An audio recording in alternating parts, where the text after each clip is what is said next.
Before sun and moon. What we wish to record is the tale of how heaven's will took shape on the earth below. O heavenly rulers, these creations are your works. Grant us divine wisdom. Let us endlessly record. When the doves held branches, when the eternal throne of the heavens came, the world was made anew. Then the true ruler, the primordial one, came forth and did battle against the seven terrifying sovereigns, dragon rulers of the old world. The primordial one created shining shades of itself, and the number of these shades was 4. The primordial one may have been Phanes. It had wings and a crown. It was birthed from an egg, androgynous in nature. Before the world to be created, the eggshell had to be broken. However, Phanes, the primordial one, used the eggshell to separate the universe and the microcosm of the world. 40 winters entombed the flames, and 40 summers churned the seas. The 7 sovereigns were vanquished, and the 7 nations submitted to the heavens. The primordial one, the great sovereign, began the creation of heaven and earth for our sake, that of its creations which it cherished most, who would soon appear upon this earth.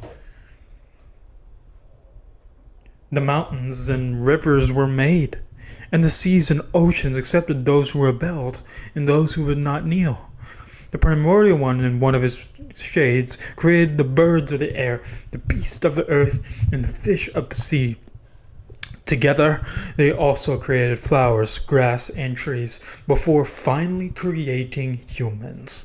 Our ancestors, numerous as the stars in the sky, uncountable as the sand on the shore. From that time, our ancestors made a covenant with the primordial one, and so entered into a new age, the year of the Ark's opening.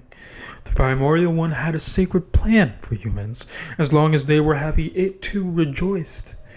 The year after the Ark's opening, the people worked the land, and so came the first harvest. The people mined, and so reaped the first crop of precious ore. The people gathered, and the first poems were written.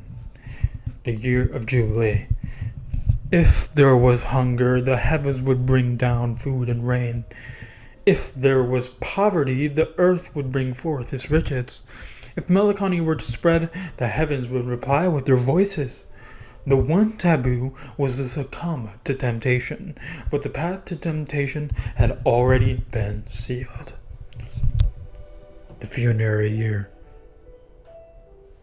The second throne of the heavens came, and war was rekindled, as it was in the world's creation. That day, the heavens collapsed, and the earth was rent asunder. Our ancestors in their ancestral land fell into this plane during that conflict. The era of darkness had begun. The first year of darkness.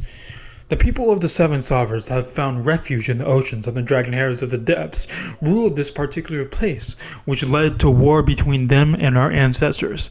Our ancestors chased them into the shadows with the light of 1,000 lanterns, and they hid in those shadows hunting us, but there was only darkness in some place, and so their hunting grounds were untrammeled. The prayers of the people turned into lamentations, but the primordial one and his 3 other shining shades could not hear. In a dark cavern there lived a group of people who had never seen the light. Among them was a sage who had once seen the sun, and he told the gathered folk about what life under the sun was like, and about the great might of the sun.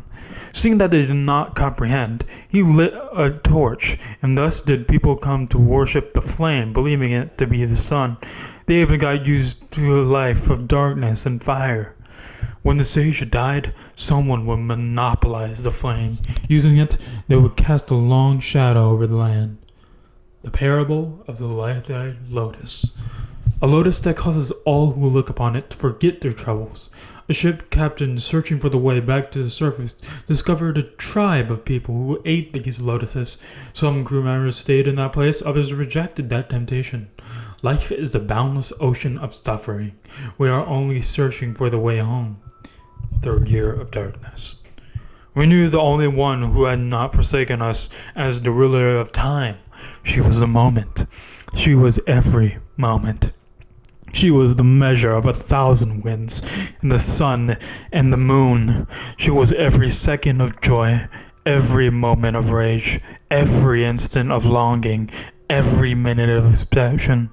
She was every flash of delirium. We call her Kairos, or the ruler of the unchanging world.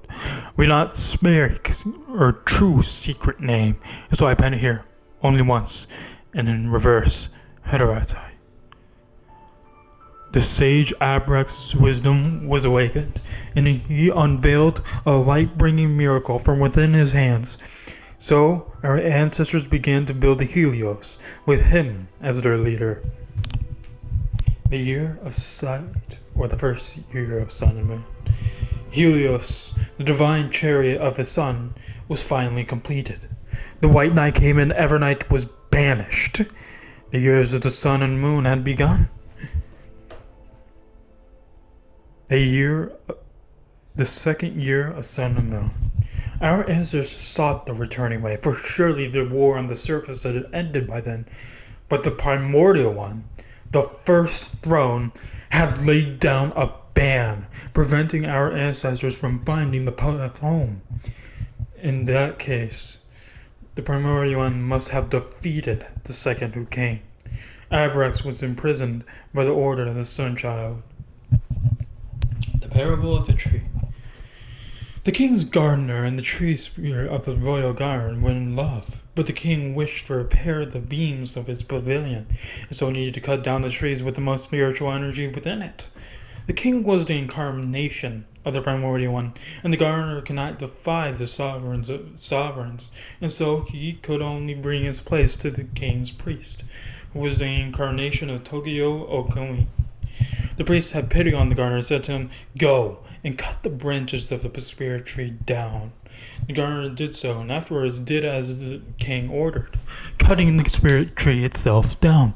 Then the priest said, "Plant the spirit tree branches in the ground." But the gardener said, "A spirit tree shall take 500 years to grow." The priest said, "Your one thought shall echo through eternity." And so the gardener planted the branches in his backyard.